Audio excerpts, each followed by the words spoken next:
Thanks for joining us. I'm Megan Roberts. A major wrench has been thrown into plans for the 2026 Arctic Winter Games. As we told you on Monday night, Yukon University, which was set to host events in Whitehorse, is pulling out. The university made the announcement on Monday, calling it a mutual agreement with the 2026 host society. As Tori Fitzpatrick explains, it's because the university is facing a labor dispute, and now organizers are scrambling for a plan B. Yukon University was set to feed around 2,000 athletes at the Arctic Winter Games. Now, just over a month away from the opening ceremonies, it's pulled out. With the threat of a staff strike looming, the university said it couldn't assure the host society it would be ready to host athletes.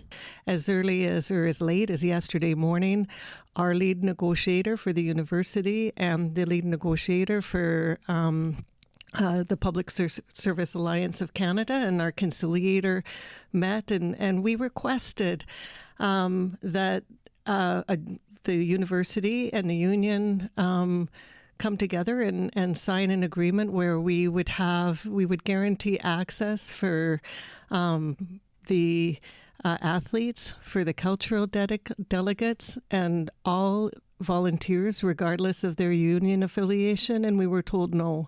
Yukon U was going to be a main hub for the Games, also hosting badminton, the Operations Center, Polyclinic, and Transportation Hub. The host society says it will now have to rely on its contingency plans. When it comes to food services, we've looked at two different options. One is to continue centralizing food somewhere else, and the other is to decentralize food and use schools and such. But to tell you the truth, conversations that happened last night, we learned something new in the morning, then it changes. We learn something new at noon and it changes again. So it wouldn't be responsible right now to let you know what where things are headed, because we actually don't know. Bilski says alternate venues will be announced in the coming days. The Games are set to kick off on March 8th. Tori Fitzpatrick, CBC News, Whitehorse. A former educator who worked in Inuvik and Uluhaktok Northwest Territories will face two separate trials for alleged sexual offenses and arson. Richard McKinnon was arrested in 2024 and charged with sexually abusing two minors over several years. Days after the arrest, RCMP responded to a fire at McKinnon's apartment, where he was found in a closet with self-inflicted wounds. He was later charged with arson. McKinnon asked the Supreme Court of the Northwest Territories to split the trial. His lawyer argued there was no link between the charges, and McKinnon intends to testify on the sexual abuse charges, but not arson. A judge recently agreed, saying that outweighs the public interest in a joint trial. The court has not set a date for either trial. The Northwest Territories Missing Persons Act came into force last week. It's a first for the territory, and it brings the NWT in line with the rest of the country. The Missing Persons Act expands the RCMP's powers to investigate missing persons cases. Avery Zingle explains what it can do and who it could help. Police in the Northwest Territories have more tools than ever before to investigate missing persons cases. The family of Frank Grubin hopes that these tools could be used to shed new light on his case. Frank Grubin went missing from Fort Smith in May 2023. The Missing Persons Act allows police to demand phone records, including outgoing or incoming texts and calls. They can get health and school records and get warrants faster. Grubin's mother, Laura Kolenik, believes that these tools would have given her son the investigation that he deserved. She hopes that now police can dig into digital clues and find what happened to her son. I am feeling very happy. It's finally here. Now we could start our work and get things done, and hopefully we could get our answers that we're looking for. It's tough with no answers where your kids are. And people know something, But now the act is out. I'm glad. I was crying with joy when I seen it. Fort Smith teen Riker Lonehart launched Frank Grubin Pride. He says Grubin was open and proud about his queer identity. And he says when missing persons cases like this go unsolved, it affects the LGBTQ community's sense of safety. He pressured the territorial government to move quickly on missing persons legislation. This will bring a lot of very valuable tools to the RCMP, and I believe these tools should have been implemented a lot longer ago.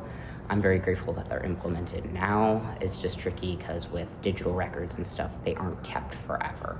So hopefully there will be still some digital footprint from Frank's case that can still be looked at, but I'm still holding hope. Riker says police lost precious time in the early investigation and that Frank Gruben deserves justice. I don't want to see my trans brothers and sisters, my Indigenous brothers and sisters and Two-Spirit people go missing anymore. It's very hard to see. They say in the Northwest Territories, there are 87 people still missing. 73 of them have been missing for more than 10 years. Avery Zingle, CBC News, Yellowknife. Hiring RCMP officers has been a challenge across the country, and the Northwest Territories has been no exception. But it seems like things are changing. Devin Tredinik has more. Northwest Territories RCMP used to have one of the highest vacancy rates in the country, but now, not so much. Currently, 21% of RCMP jobs within G Division are vacant. That's down from 28% about a year ago, and it should continue to come down in the coming months. Claire Beauregard is one of the newer officers in the territory. She says other officers she met at RCMP Depot were interested in working up north too. Yeah, actually 2 other troopmates of mine came to G Division, so Northwest Territories.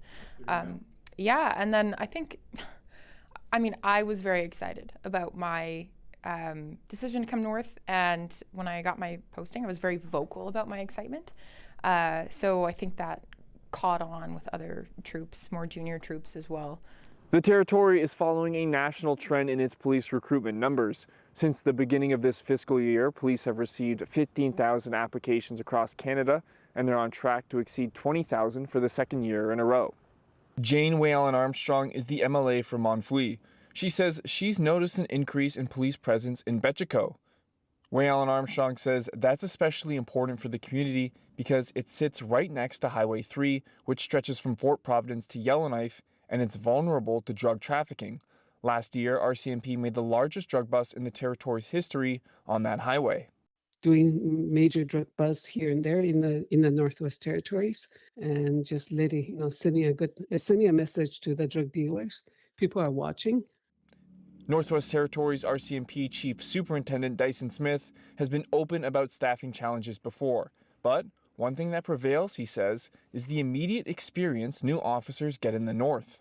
As an example, he cited a manhunt that happened in Fort Smith in 2022. Smith says that some new recruits were involved only about 2 weeks into the job. When we were on the plane coming back here, I challenged them to reach out to other police officers that they were trained with and ask what they've done for the last couple weeks. I said, I bet you it wouldn't even compare. Devin Tredinik, CBC News, Yellowknife.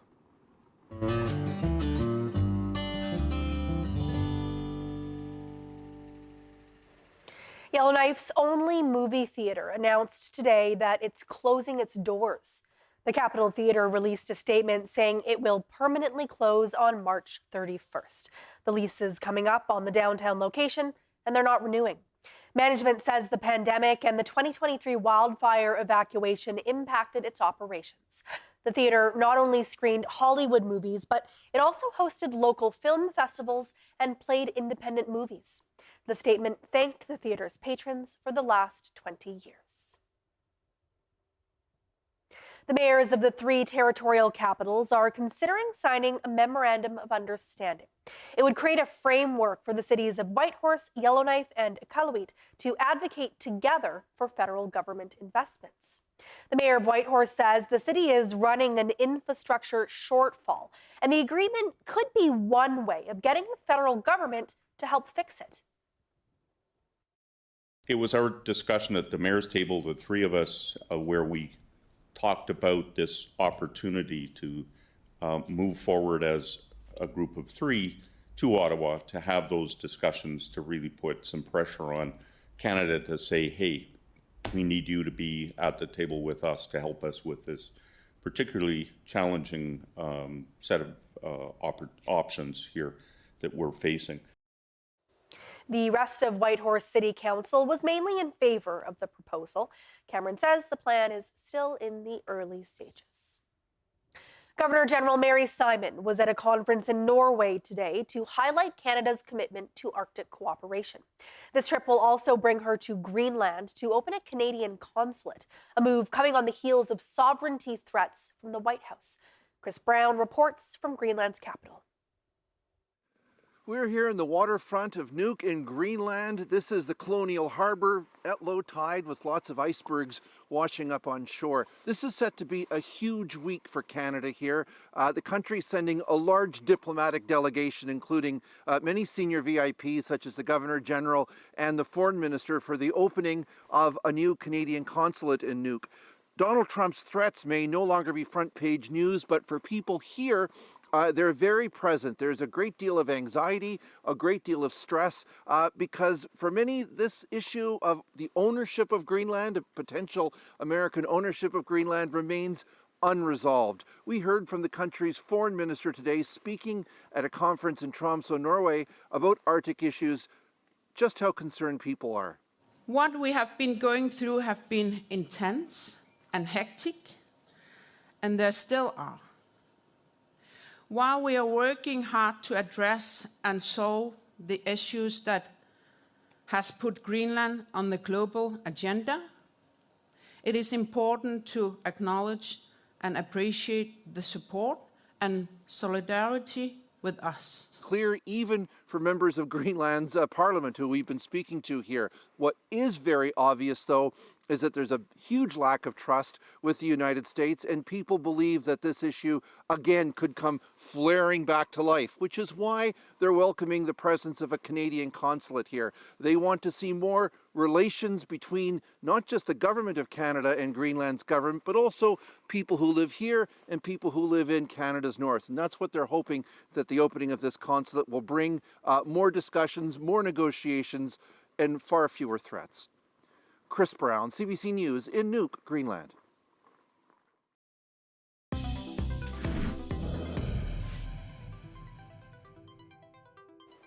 It's a race built on cold, snow, and endurance. But this year, the Yukon Arctic Ultra is being tested by warmth instead.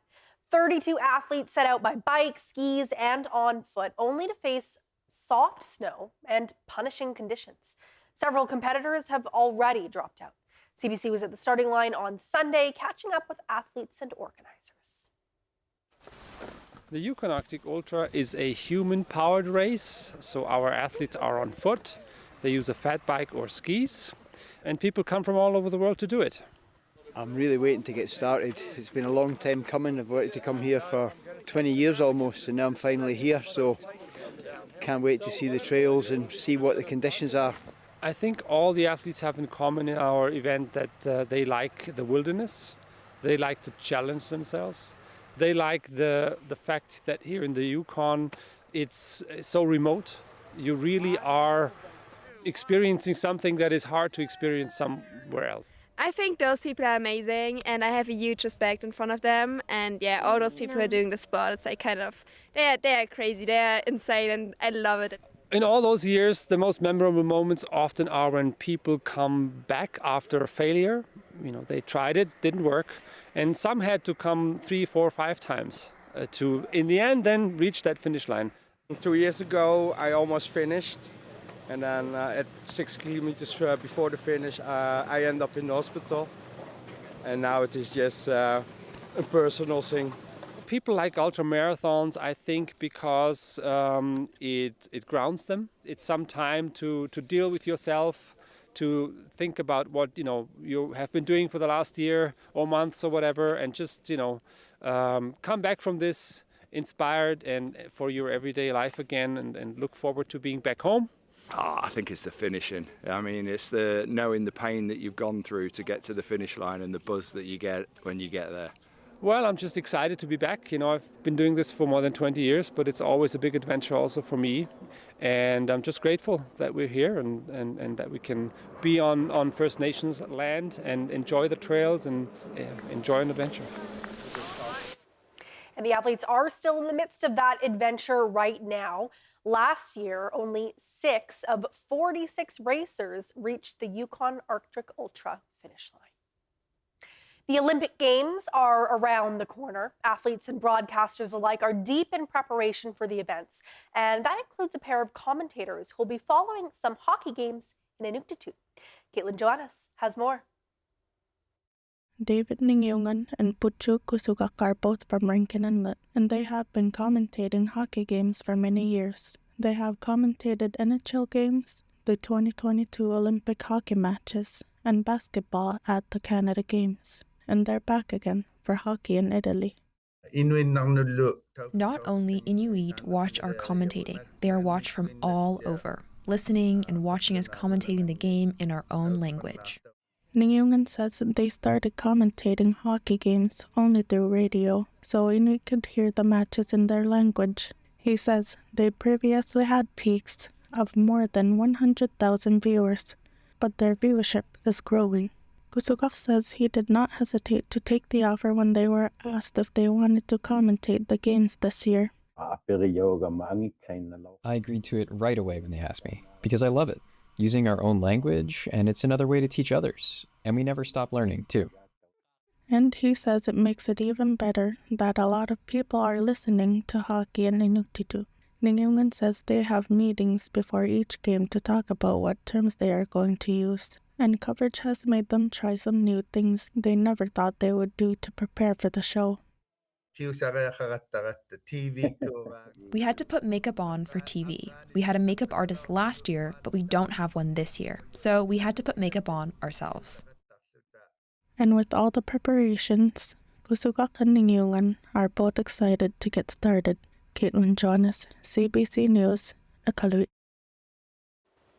The excitement may be building outside the game's host country, but in Italy, organizers are still trying to build that buzz. As Briar Stewart explains, beyond the mostly touristy areas, many Italians just aren't feeling the Olympic fever quite yet. In one of Milan's grandest piazzas, in a store where shelves are lined with souvenirs, it's not hard to find those excited for the Olympics. And considering this stuffed mascot will set you back about $100, there are plenty willing to shell out for swag. We love Italy to begin with, and it was just a perfect opportunity to see the Winter Olympics. These Albertans happen to be in the city for a conference and are staying to see the first Canada women's hockey game. So how would you describe the mood here? I'd say it's definitely ramping up for sure. For the days leading up, it maybe hasn't had that feel, but it's getting more and more. You hear more, there's more people celebrating it.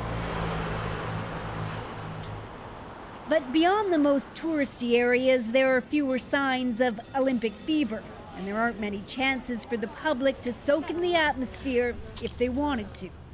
This is the only site in Milan where people are going to be able to gather to watch events on the big screen. And as you can see, just a few days before the opening ceremonies, still very much a work in progress. So is the neighborhood of Santa Giulia, home to the new hockey arena.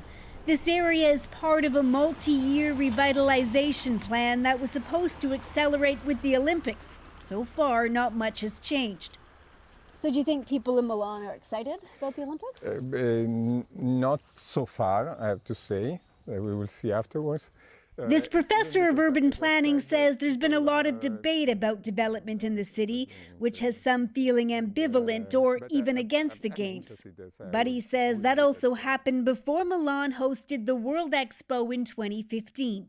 But then after, it was quite successful and important also for the city. So I hope that after that something will happen. So maybe after the Olympics, people will say, that was pretty good, wasn't it? Yes. So maybe the Olympic buzz will come when the sites are finished and the competition begins. Briar Stewart, CBC News, Milan.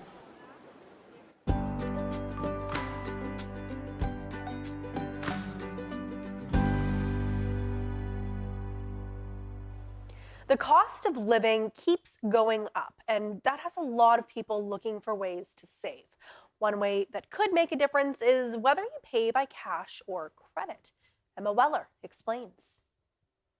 Do you pay with cash or credit? With the high cost of living top of mind for many Canadians, I wanted to find out how people are managing their money and how they're saving when they get to the till. I much prefer using credit. With credit cards, there's all sorts of benefits. One of the bigger ones is you're able to collect points. I use cash because it makes me feel safe. Most people's credit limit is much higher than they would carry cash in their pocket. So it gives them access to that money if there's an emergency. My grandparents always told me, credit cards are a trap. You spend money that you don't have, and you're making a bet on the future. Hero Van Harten started using cash as a young mom, living on one salary with 4 kids. Money was often tight, so I had to be careful with the cash. When I was in the grocery store, I had to look at the cash, hold the cash in my hands, see what I could spend. She says this forces you to pay closer attention to what you're buying instead of it getting lost in a digital statement. This finance expert agrees. When you're able to tap with your credit card to make any purchase, impulse purchases just become more frequent. But if you do it right and pay your credit card off, he says the points can be worth it. Thompson is an example of that. It's in the thousands of dollars that I save per year. I think over 8 years at a certain store, I've amassed more than $30,000 worth of points through that program. If you're the type of person who charges everything to their credit card just to earn points, there's a good chance you're actually spending more than the points are worth. There's a lot of these little tricks, I'll call them tricks, that the companies play to make consumers feel as if this is kind of a fun way to get free stuff. And if you don't pay off your credit card every month, It's never worth it because most credit cards charge an interest rate of 20% or more. No rewards you earn are ever worth that much. Going to a bank to withdraw cash might not be the most convenient thing, but at the end of the day, it might help you save a few bucks. Emma Weller, CBC News, Ottawa. Manitoba Premier Wab Kinew is in Churchill, throwing his support behind the idea of federal protection for the waters off Manitoba's Hudson Bay coast. Bartley Kivas has more on the plan and the reaction. About a quarter of the world's beluga whales swim off the Manitoba coast of Hudson Bay. The provincial and federal governments now want to protect these waters as part of a new national marine conservation area managed by Parks Canada, somewhat like a park, but from the seabed to the surface. At the highest level, you got a commitment from our government that we want to protect the waters in the area as we pursue economic development. That development is a plan to upgrade the Port of Churchill and explore the idea of shipping oil and gas through Hudson Bay. The Premier says environmental protection and industrial development can coexist. I want Manitoba to have economic growth, and I want Manitoba to have a pristine, clean, safe, healthy environment as well, too. To that end, the province is ponying up $250,000 to study the feasibility of the marine conservation area. The feds say they'll cover most of the cost, which includes consultations with Indigenous communities. Environmental organizations support the idea of protecting these waters, but they're skeptical Kinew can balance that with petroleum exports. We cannot be using Hudson Bay to export fossil fuels. Eric Rader is a campaigner with the Wilderness Committee. A decade ago, his organization and others fought against efforts to explore oil shipments through Hudson Bay. There's a lot more we can do. There was a lot of strategy and tactics that we haven't pulled out yet, and the very first time that we get an elected official tell us they're going to try and put fossil fuels into Hudson Bay, it's on. We're going to come out and we're going to stop that project. Precisely where the conservation area will go has yet to be determined. Bartley Kivas, CBC News, Winnipeg. Did you know there are buildings in Nunavut with basements? The Canadian High Arctic Research Station, or CHARS, in Cambridge Bay says it's among just a handful of buildings in the territory with a basement. Degrading permafrost in Nunavut makes it difficult to build below ground. But scientists at CHARS say they accounted for that by building into the bedrock. The basement holds equipment to power 2 of their buildings, and they have a lot to power, from growing plants indoors to molecular biology labs, even manufacturing liquid nitrogen. One is to keep some types of samples, you want to keep them very cold, and so a freezer, and you don't want to freeze them, and you don't want to use dry ice, so liquid nitrogen offers some potential for maintaining samples at very low temperatures. There's also instruments that need to operate at very low temperature. Now, CBC News has also confirmed there's another facility in the Kitimute with a basement. The Taloyoak Health Center basement is in the boiler room where the center's water pump is housed.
And that is Northbeat for tonight. For news anytime, go to cbc.ca/north. Thank you for watching. I'm Megan Roberts. Have a good night.